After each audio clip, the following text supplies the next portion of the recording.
Ruth y Esther, entre la monarquía y el cautiverio. Este es nuestro estudio número 8. Vamos a considerar juntamente los libros de Ruth y Esther.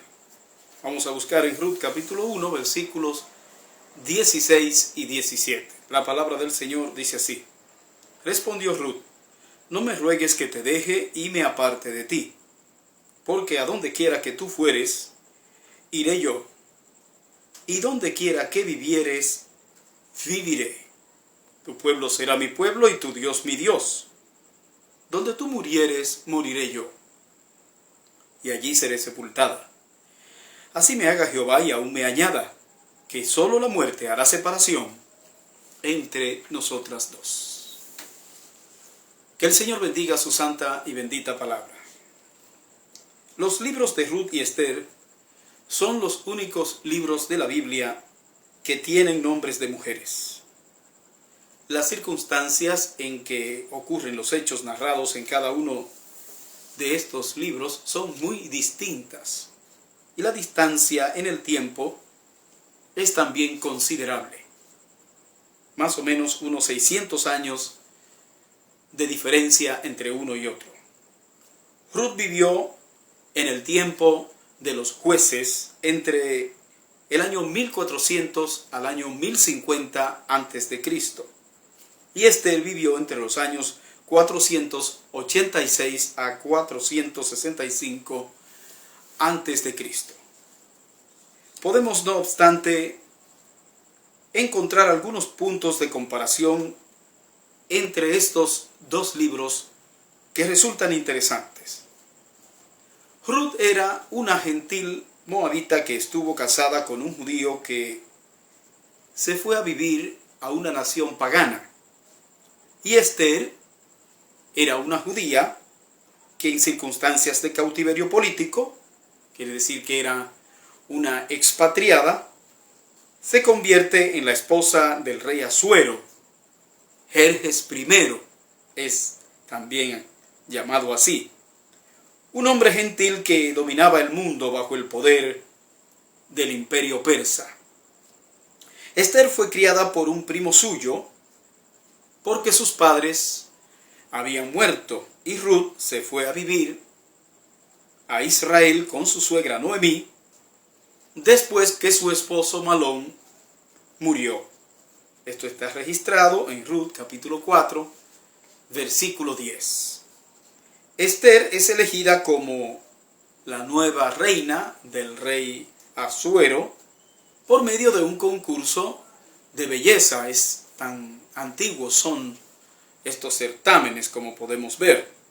Mientras que Ruth tuvo que demostrar por medio del trabajo en el campo su interés por conseguir en Belén un marido dentro de la familia de su finado esposo.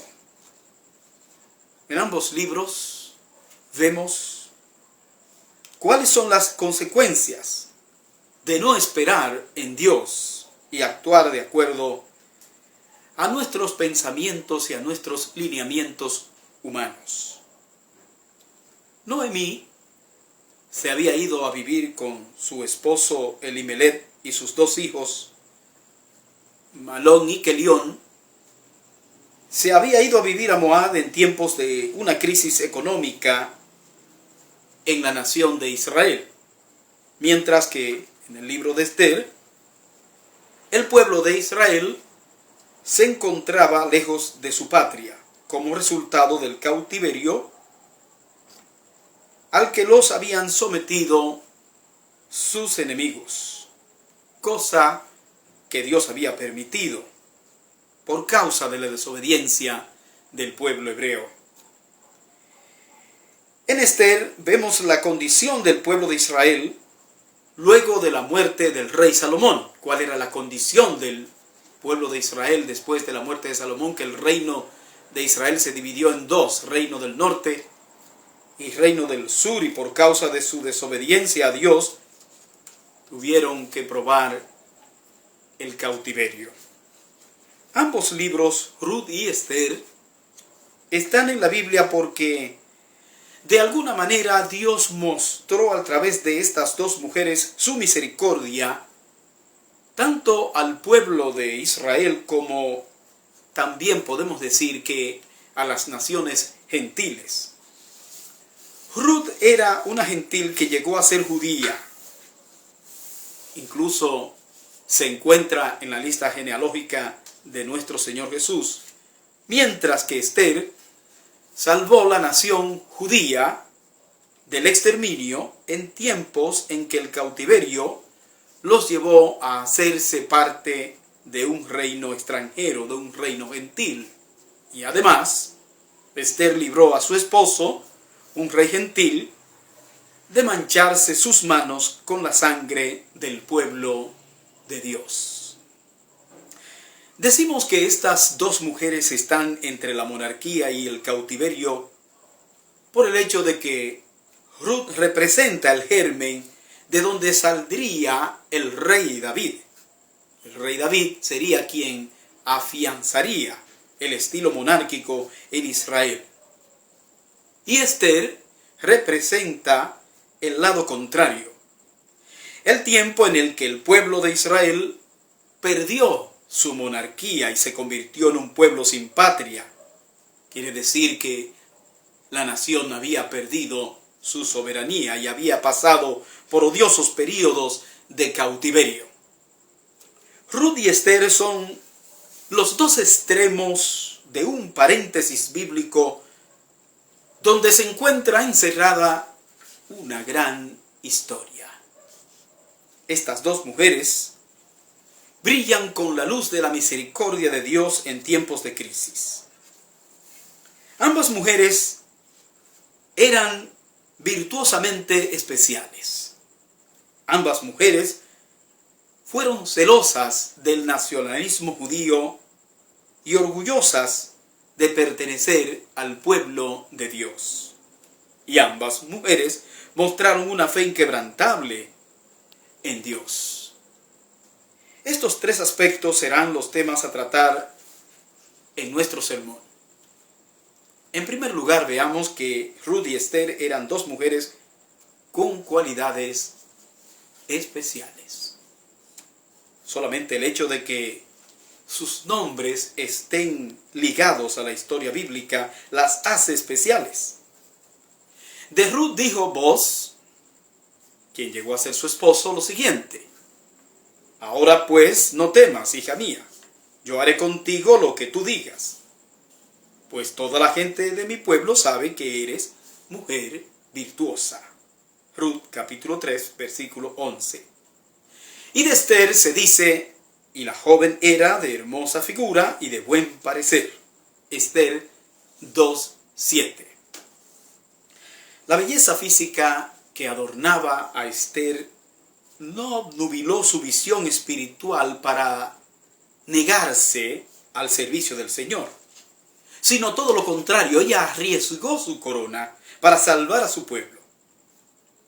Y de Ruth podemos decir además que ciertamente demostró de forma elocuente que era una mujer virtuosa, tal como se la describe en Proverbios 31, del 10 al 31.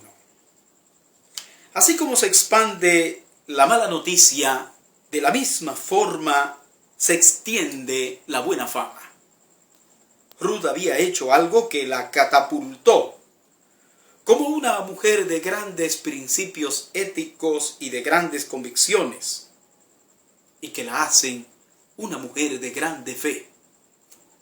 Ella dejó a sus dioses falsos por el Dios verdadero. Ella dejó a su familia y a su parentela por seguir a su suegra, que era una creyente en el Dios de Israel. Ella buscaba una descendencia para perpetuar la memoria de su fallecido esposo. Así que ella dejó su nación pagana por el pueblo de Dios, la nación de Israel. Y esto que ella hizo fue considerado por los judíos de su tiempo como un acto de gran determinación. Ella dijo estas palabras tan elocuentes, tan extraordinarias a su suegra, que nos sirven de inspiración para nuestro sermón en este día. Palabras que no nos cansamos de leer.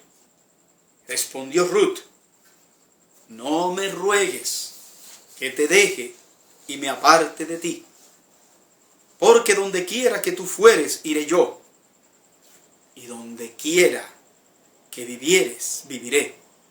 Tu pueblo será mi pueblo, y tu Dios mi Dios. Donde tú murieres, moriré yo, y allí seré sepultada. Así me haga Jehová, y aún me añada, que solo la muerte hará separación de nosotras dos. Ruth 1, 16 y 17. Hermosas y significativas palabras de confesión de fe en el Dios verdadero, que han quedado escritas con letras de oro como testimonio a todas las generaciones. Sin duda que estas eran mujeres muy juiciosas. Las mujeres cristianas de hoy deben procurar la belleza interior que había en estas dos mujeres. La Biblia enfáticamente habla de que lo más importante en la mujer no es el atavío del cuerpo, sino las alhajas espirituales que le deben adornar, tal como nos lo dice el apóstol Pedro. Vuestro atavío no sea el externo de peinados ostentosos, de adornos de oro o de vestidos lujosos, sino el interno, el del corazón, en el incorruptible ornato de un espíritu afable y apacible, que es de grande estima delante de Dios. Porque así también se ataviaban en otro tiempo aquellas santas mujeres que esperaban en Dios, estando sujetas a sus maridos. Primera de Pedro, capítulo 3, versículos 3 al 5. Sin duda alguna que el apóstol Pedro, cuando decía estas palabras, cuando escribía estas palabras, estaba pensando en Ruth y en Esther. Muchas mujeres hoy solo se preocupan por su apariencia y dedican muy poco tiempo o casi ninguno al cultivo de sus facultades intelectuales, morales y espirituales.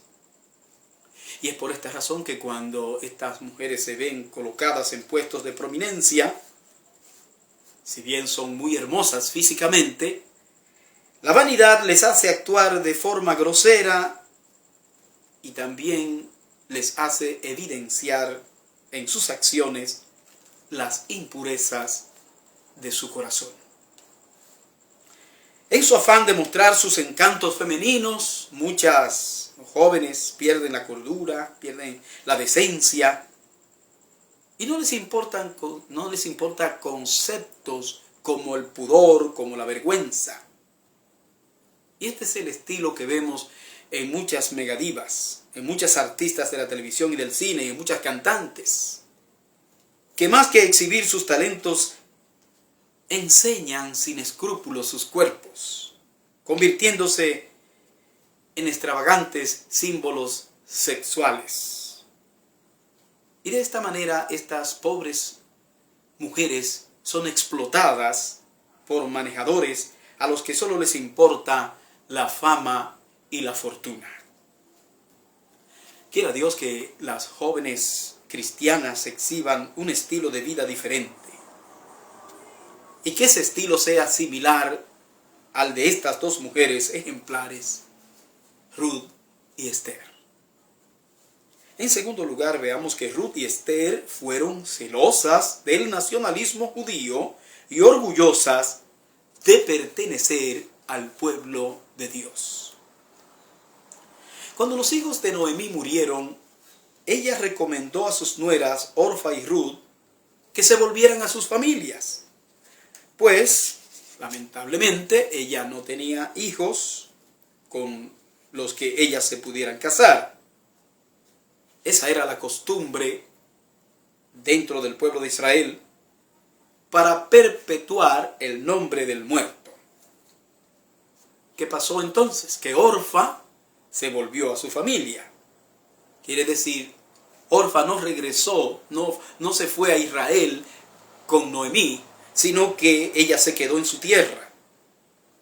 ¿Y esto qué significaba? Bueno, significaba que ella se volvía a su cultura, que ella se volvía a sus costumbres, que ella se volvía a sus dioses, ella volvía a su mundo. O sea, que no había sido consecuente con el testimonio tan fiel de su suegra, un testimonio tan fiel en Dios que tenía su suegra Noemí. Pero no sucedió lo mismo con Ruth, la cual no solamente había sido persuadida de seguir al Dios verdadero, sino que también estaba dispuesta a dejarlo todo para ir a vivir con su suegra. Ya hemos visto, ya hemos escuchado sus famosas palabras que demostraban su decidida convicción. Palabras tan elocuentes, palabras que deben ser memorizadas. Estas palabras se utilizan en ceremonias nupciales. Vamos a repetir estas palabras de Ruth.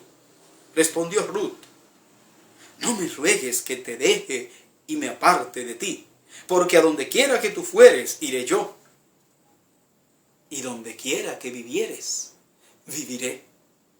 Tu pueblo será mi pueblo y tu Dios mi Dios. Donde tú murieres, moriré yo, y allí seré sepultada. Así me haga Jehová y aún me añada que solo la muerte hará separación entre nosotras dos. Ruth 1, 16 y 17. Ruth tiene mucho que enseñar a muchos creyentes en el día de hoy que no se sienten identificados con el pueblo de Dios como debieran. Están más dispuestos para las actividades del club, de la universidad, de sus amigos, que de su iglesia. Y cuando las condiciones no son favorables para ir al templo, no lo piensan dos veces para quedarse cómodos en su casa, viendo televisión o chateando en el internet. Tienen tan poco celo por las cosas de Dios. Están tan identificados con el mundo que lamentablemente no se advierte mucha diferencia entre lo que debe ser un cristiano lavado por la sangre de Jesucristo y una persona del mundo que no se ha arrepentido. Ruth estaba tan convencida de lo que representaba la cultura judía que estuvo dispuesta a dejar atrás toda su herencia cultural, toda su herencia social, toda su herencia familiar, toda su herencia religiosa. En el caso de Esther, ella se pudo quedar cómoda y tranquila en el palacio del rey mientras su pueblo era amenazado con ser exterminado. Pero no. Ella arriesgó su vida para salvar a su nación, que se encontraba en grande peligro de exterminio. Hay mucha intriga en el libro de Esther. Intriga que era orquestada por un tal Amán y su grupo. Amán era un gran funcionario del rey Asuero. Bueno, podríamos decir que el más importante funcionario del rey, del reino. Ante él se tenían que inclinar todos los súbditos del reino, imagínense. Pero Mardoqueo, que era el padre adoptivo de Esther, debido a sus convicciones de fe, sabía que no debe uno inclinarse ante ningún ser humano, sino solamente ante Dios. Por eso no se inclinaba ante Amán. Y esto provocó la ira de este hombre cruel, el cual había planeado la muerte de Mardoqueo. Pero Mardoqueo tenía una lista de servicio, una hoja de servicio delante del rey demasiado limpia, razón por la cual le sería muy difícil a Amán armar una trampa contra él. Sin embargo, este hombre estaba decidido a destruir a Mardoqueo y al pueblo de Israel por la fe que él veía que este pueblo tenía, por la fe que este pueblo tenía en el Dios verdadero. A pesar de vivir en tierra extraña, este pueblo mantenía su fe firme en el Dios verdadero y logró que el rey Asuero decretara la muerte de los judíos. Quiere decir que el rey mismo fue víctima de un ardid tramado por Amán. ¿Sabe usted que muchas cosas en el poder ocurren por la acción de los aduladores, más que por la competencia directa de los gobernantes? Son los aduladores que hacen a los dictadores y les facilitan sus hazañas de crueldad. Tenga por seguro que en el día del juicio final se revelarán muchas cosas. Se sabrá de verdaderos culpables y se conocerán de muchos crímenes de Estado que se cometen a diario en el mundo. Cuando Esther supo del decreto del rey, el cual había sido incitado por el malvado Amán, como ella le llamaba, fíjese en Esther 7:6, ella dice: el enemigo y adversario es este malvado Amán. Ella dio instrucciones a Mardoqueo para que todo el pueblo de Israel, todo el pueblo judío que estaba en esa nación extranjera, ayunara al mismo tiempo que ella lo haría. Pues estaba ella resuelta a presentarse ante el rey para develar el complot de Amán y así, de esta manera, salvar a su pueblo. Alabamos a Dios porque sabemos que hoy hay muchos creyentes en países donde no se permite la fe cristiana, pero que a pesar de ello están dispuestos a pagar un alto precio por la proclamación abierta de su fe. Desprecio de sus familiares, persecuciones de sus propios gobiernos, cárcel, torturas y hasta la muerte. Mientras eso sucede, muchos de nosotros desperdiciamos el tiempo aquí en esta parte del mundo, desperdiciamos el tiempo en cosas sin valor en vez de estar ocupados anunciando el Evangelio de Jesucristo, aprovechando el tiempo de libertad que tenemos para vivir la vida cristiana. La trampa de Amán fue descubierta. ¿Y de qué manera fue descubierta? ¿Sabe usted que la horca que él había preparado para Mardoqueo sirvió para colgarlo a él mismo? Ese fue un día fatal para Amán, el día en que cayó en desgracia delante del rey. La Biblia dice: no os engañéis, Dios no puede ser burlado, pues todo lo que el hombre sembrare, eso también segará. Gálatas 6:7. Y no solo Amán corrió esa suerte, sino también sus 10 hijos. Esther capítulo 9, versículos 13 y 14.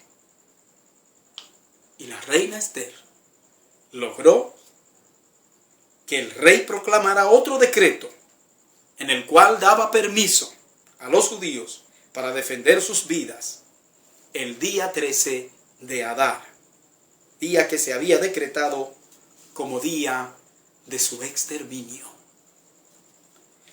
Sin duda que la mano de Dios está presente en las acciones del libro de Esther, aun cuando no se encuentre dentro del libro de Esther mencionado de manera explícita el nombre de Dios.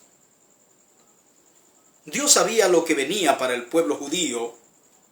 Dios sabía lo que estaba tramando Amán. Así que aquello que ocurrió con el orgullo y la arrogancia de la reina Vasti, la anterior esposa del rey Asuero, no era algo fortuito. Dios estaba preparando el camino porque tenía el propósito de colocar a Esther en el palacio real para salvar a su pueblo de esta grande amenaza. De eso no le quepa la menor duda. Hasta el día de hoy, los judíos celebran el día de Purim o Purim entre el 14 y el 15 del mes de Adar, que corresponde a los meses entre febrero y marzo de nuestro calendario. Lo celebran como el día en que Dios les dio la victoria contra sus enemigos. Y ese es un día de gran regocijo, que fue originado por la iniciativa que tuvo la reina Esther. Y hay cuatro actividades específicas que se realizan en el Purim entre los judíos en el día de hoy. Y estas son, número 1, leer la Megilá. La Megilá es el rollo de Esther. Número 2, celebración y regocijo, que es una comida festiva, se le llama la comida festiva de Purim. Número 3, enviar comida a los amigos, que se denomina como la Mishloat Manot. Y finalmente, número 4, dar regalos a los pobres, que se denomina como Matanot la Evionim. Bien, este es un hecho del pasado que, como vemos, se sigue celebrando en el día de hoy, y que recuerda la intervención de Dios contra las amenazas de un peligroso enemigo. En el día de hoy, los cristianos debemos regocijarnos cada día mucho más por la victoria que el Señor Jesucristo nos ha dado contra nuestro enemigo Satanás, por la victoria que nos ha dado contra el pecado y contra la muerte. Por eso es que cada domingo debemos ir al templo a mostrarle al Señor nuestra gratitud por habernos hecho parte de su pueblo. Cada domingo, en celebración de la resurrección, debemos recordar que somos ciudadanos de la patria celestial y debemos mostrar con nuestras acciones que pertenecemos al pueblo de Dios. Finalmente, Ruth y Esther mostraron una fe inquebrantable en Dios. Como hemos visto, la convicción de fe de Ruth está fuera de toda duda. Pocas personas pueden exhibir una determinación tan resuelta en su fe en Dios. Considerando los antecedentes de Ruth, podemos decir que, pese a la calamidad que sobrevino a la vida de su suegra Noemí, todo esto por su desconfianza en la providencia divina, al irse a tierra extraña y pecaminosa en búsqueda de refugio, sin embargo, el testimonio personal de ella marcó la vida de Ruth. Pues Noemí no justificó sus acciones equivocadas. Ella no buscó una explicación lógica a lo que le había pasado con su familia, sino que reconoció su falta de esperanza y fe en Dios y confesó que su situación era debido a sus malas decisiones. Así que las primeras en enterarse de la integridad de esta mujer fueron precisamente sus dos nueras. Orfa tuvo la misma oportunidad de Ruth de volverse una creyente, pero ella prefirió seguir en la oscuridad. Ruth, en cambio, fue tocada, fue persuadida por el Espíritu Santo, y esto la colocó en un lugar especial en el corazón de Dios. Mire, Dios ama a todos, pero cuando una persona se convierte, cuando una persona confiesa su fe en Él, esa persona se vuelve una persona especial para Dios. Ruth llegó a ser la bisabuela de David, un rey extraordinario que es tomado como tipo de Cristo. Esto ocurrió así porque Ruth se casó con Boz, un pariente de Elimelech, el difunto esposo de Noemí. A pesar de que Ruth era una moabita, Vos, por la integridad que exhibía ella y por su inquebrantable fe, la eligió como su esposa. Ruth entró en la vida de Booz al espigar en su campo, cosa que Dios propició para su provecho y para el provecho de su suegra Noemí también. Y de la misma forma para provecho, podríamos decir nosotros, de manera extendida, para provecho de toda la humanidad, por la trascendencia que tiene la vida de esta mujer. El acto de ir a espigar en los campos donde se recogía la cosecha tenía el propósito de recoger lo que sobraba, recoger lo que se desechaba. Recordemos el caso de la mujer sirofenicia que dijo a Jesús que aún los perrillos debajo de la mesa comen de las migajas de los hijos. Marcos 7:28. Así que espigar era algo como eso. Era algo que se permitía a las personas más pobres, a las viudas y a los huérfanos. La condición de Ruth es la misma de muchas personas en el día de hoy que buscan en los basureros algo de comer. En muchos lugares, en muchos países con grandes crisis económicas, muchas personas tienen que hurgar en la basura para encontrar un pedazo de pan o un pedazo de carne, algo que comer. Estas son escenas que veremos con mucha frecuencia en estos últimos tiempos. Nuestro país, República Dominicana, ya son muchos los que sacan su sustento diario, convirtiéndose en buzos en los vertederos municipales, buscando algo de valor. Tenemos que practicar la bondad de Booz, que dio orden a sus trabajadores para que dejaran caer de sus manojos para que Ruth los recogiera. Los ricos deben compartir sus riquezas con los pobres. Las iglesias tienen el deber de extender su mano de ayuda al necesitado y practicar así una verdadera religión, dice la palabra de Dios. La religión pura y sin mácula delante de Dios, el Padre, es esta: visitar a los huérfanos y a las viudas en sus tribulaciones y guardarse sin mancha del mundo. Santiago 1:27. La fe en Dios y su amor a Él se demuestra en nuestro servicio de amor al prójimo. Nos dice 1 de Juan, capítulo 4, versículo 20. Jesús sabía que ningún gobierno en la tierra, en ningún momento, erradicaría la pobreza en el mundo. Y por eso nos dice en su palabra: a los pobres siempre los tendréis con vosotros. Juan 12:8. Con respecto a la fe de Esther, ella proclamó ayuno y todos los israelitas ayunaron también. Esto habla de lo que es un pueblo diferente. El ayuno implica fe en Dios, clamor a Dios. Aunque el escritor de estas crónicas del reino de Media y de Persia no tomó en cuenta el poder de Dios que estaba detrás de estos hechos, los judíos piadosos que recogieron esta historia reconocieron la mano de Dios obrando en estos hechos que consideraron que no eran casuales.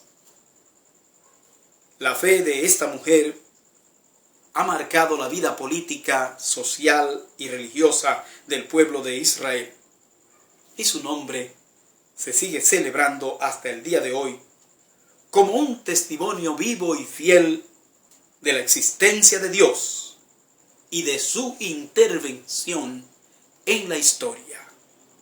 Algo que al hombre ateo se le hace cada día más difícil de contradecir.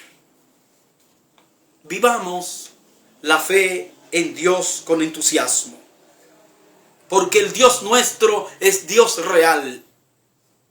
El Dios nuestro es Dios bueno, poderoso e inmutable. Quiere decir que no cambia. Es el mismo de siempre. Lo mismo que Él hizo en la vida de Ruth y de Esther, lo puede hacer en la vida suya y en la vida mía, si estamos dispuestos a confiar en Él. Que Dios le bendiga.